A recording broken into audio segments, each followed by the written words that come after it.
Let's make a pot holder with the Potholder loom. This is an 18 peg loom and we're going to make the Zig Zag Twill Potholder design. The Zig Zag Twill Potholder uses a fun 2-color design in basic twill. These hot pads take just minutes to weave and make wonderful gifts. This reversible potholder uses 2 colors and is an easy beginner project. You can find a detailed chart on this design at Piglet's Potholder Patterns. This is the Zig Zag Twill Potholder 18 peg, shared with permission under Creative Commons. Let's begin our tutorial.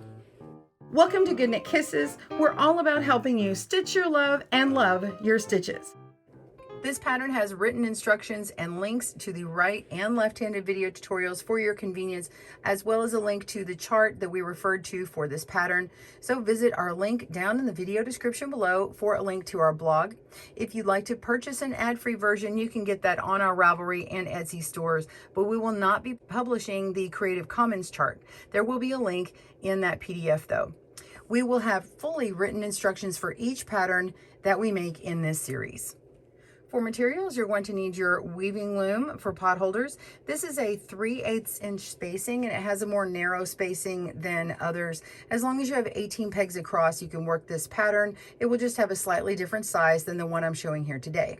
This one has 72 pegs all around, so 18 pegs on each end, multiplied times 4 is 72. This loom in particular is a CinDwood loom, and I'm working with their 3/8 inch small 7-inch pot holder loom. It makes roughly a 5 by 5 inch square. It comes with your weaving tool, and you're also going to need a crochet hook for binding off around your pot holder. You're also going to need 36 cotton loops for this 7-inch loom. So it's loops that work with whatever loom you're using. We're working with color A, which is 18 loops of orange, and color B, which is 18 loops of purple. I recommend using contrasting colors to really make your design pop out. All right, let's begin. So we're going to begin with the warp yarn. We're going to be placing all color A loops, which is orange, of course, from top to bottom or bottom to top. You can place them either way as you go, using all pegs. So just work your way across. All of the pegs in the warp are the same color, so you can start from either end. That works just fine. And you can trim any extra little pieces like this that come out with your scissors now after you get them on, or you can do them later on. Pause your video as you need.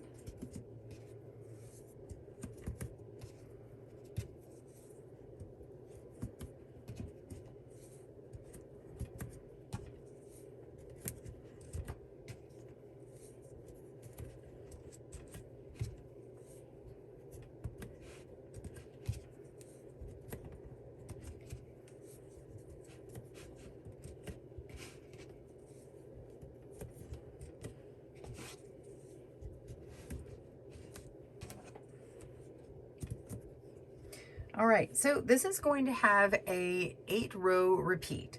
So we're going to work 8 rows, and then that row repeat will be repeated one more time, and then we'll just have a few rows left. Of course, you're going to have 18 rows down because there's 18 pegs across here. I like to go ahead and lift all of these up to the top so I can fit my fingers underneath. And as always, I usually just work it with my fingers if I need to, and I don't use the tool unless I have to and I run out of space. I usually generally will do the bottom few with the tool unless it becomes harder depending upon the pattern. All right, so row 1, we're going to be working with all color B loops on the weave here.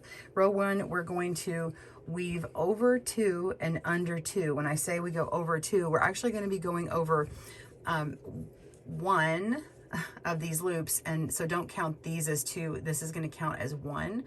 And then this next set from this next peg is going to be the 2. So this is 1 and 2. So it looks like 4 of these, but just count them as one cotton loop. So we're going over these 2 and then under the next 2. So you can find these next 2, lift up and pull your loop under those, and then place it on that very first peg and pull. All right, once in this pattern, once you get the first few pegs established, you're going to see that it's just going to skip every other two or two pegs, so 2 loops. So we're going over 2 loops, under 2 loops, over 2 loops, and then we find the next 2 and go under, and then over 2, under 2, over 2, under 2, over 2, and then place. All right, that's pretty simple. The next one, we're going to go over 1 and then weave under 2, over 2. So you first have to establish that very first part of the pattern, then you'll see the repeat go easily. So we're going to weave over just 1 and we're going to go under these next 2. And go ahead and place that on. And then we're going to go over 2, under 2.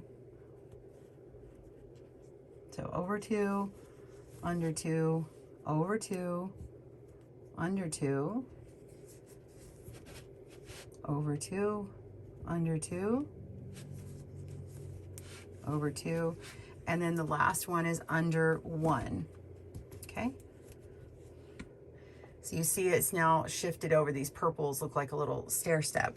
All right, row 3, we're going to go under 2, over 2. So under these first 2 here, and then place your loop, and then you've got it. You're now going to go over 2, under 2, over 2, under 2, over 2, under 2. You're just repeating this till the very end. Over 2 and under 2. There we go. We've got 3 little stair steps. Row 4, we're going to offset by 1, just as we did in row 2. So in row 4, we're going to weave under 1 and over 2. So under 1, place that loop on, and then over 2, under 2. Over 2, under 2. Over 2, under 2, over 2, under 2, and over the remaining 1, and place that. That's your first 4 rows. Pretty simple. Row 5, we're going to go under 2, over 2. Go under the first 2, place it, and keep going in that pattern.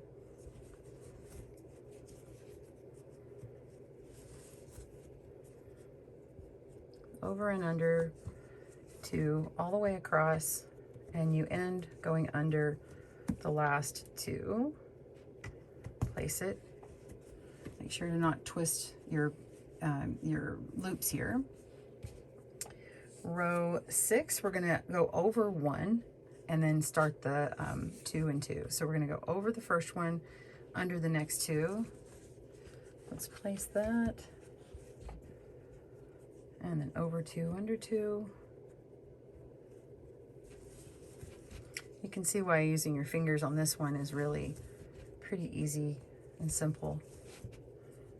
And then the last one remaining is under 1 and place. And just look over here, make sure I'm not skipping any.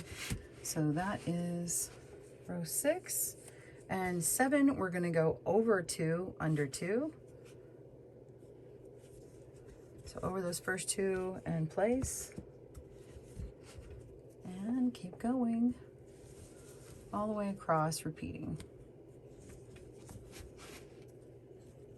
And you'll end with over 2 on this one. All right, row 8. There we go. Let me just snip that while I'm seeing it. You see that little piece of white? I don't know if you can see that, but I do. Here we go. That's that elastic. All right, and row 8, this is the last in our 8 row repeat. We're going to weave over 1 and then, oh, I'm sorry, we're going to weave under 1 and then over 2, under 2. So under 1, over 2, under 2, and continue across. Then you'll have 1 loop left.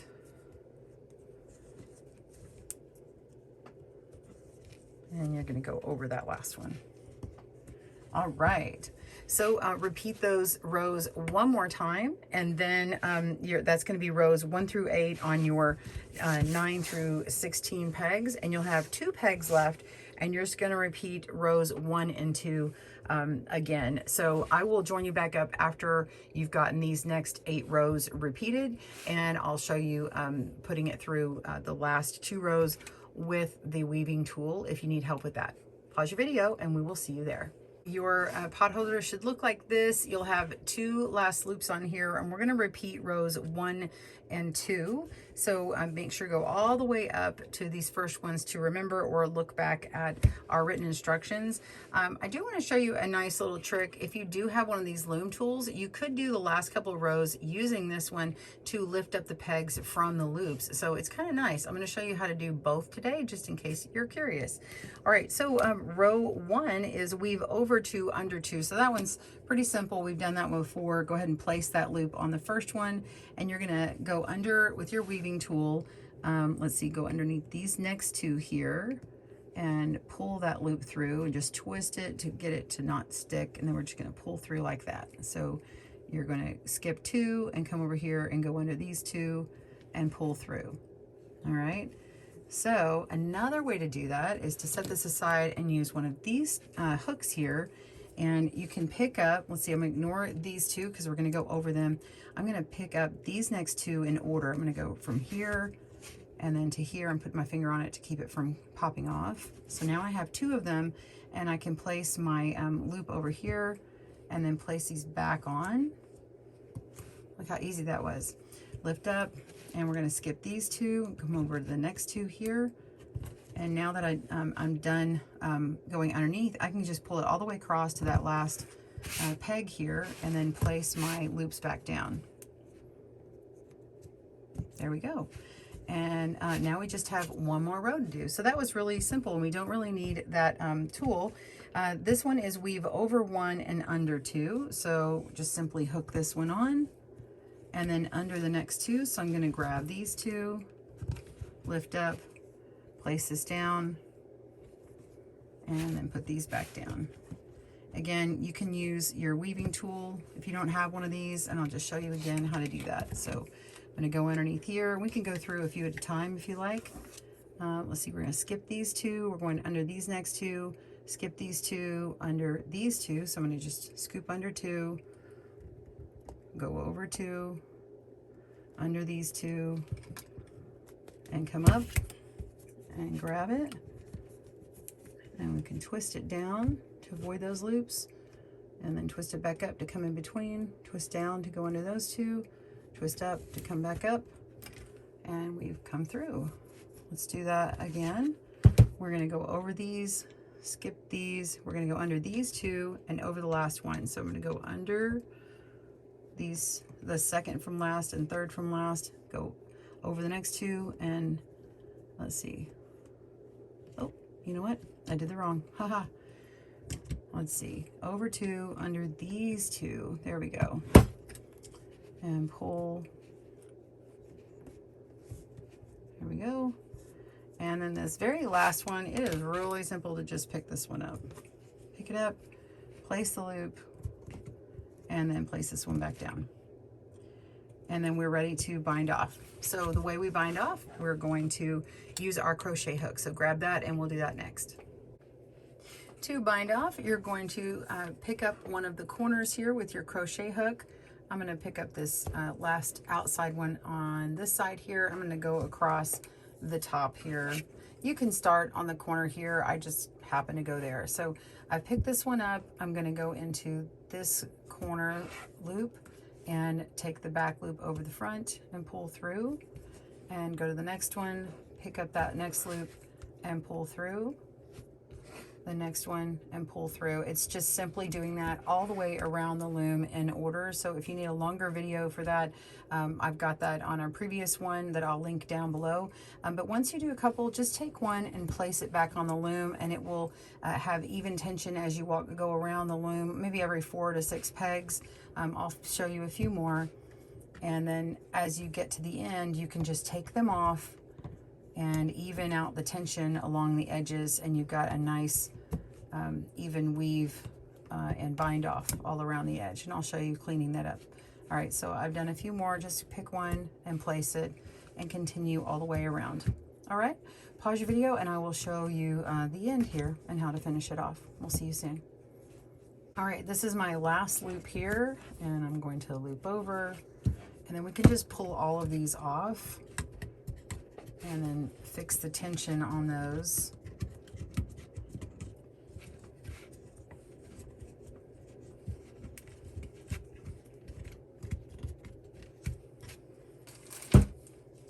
So I'm just going to pull that loop a little long and then fix the tension on all these other ones. Just kind of go around, doesn't matter, clockwise, counterclockwise, just start in one spot and rotate around to fix that. Pull out the corners nicely.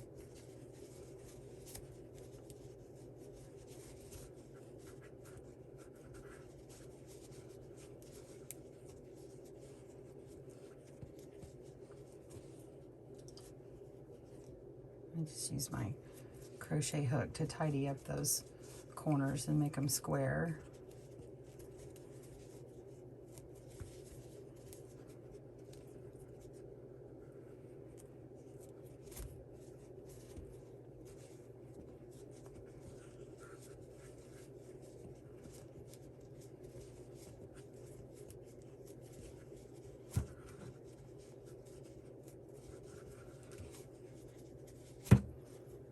Okay, so come all the way around and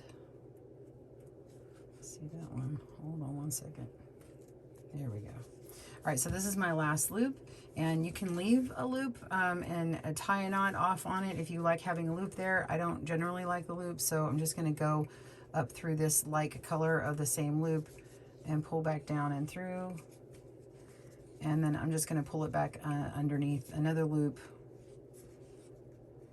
and bury it.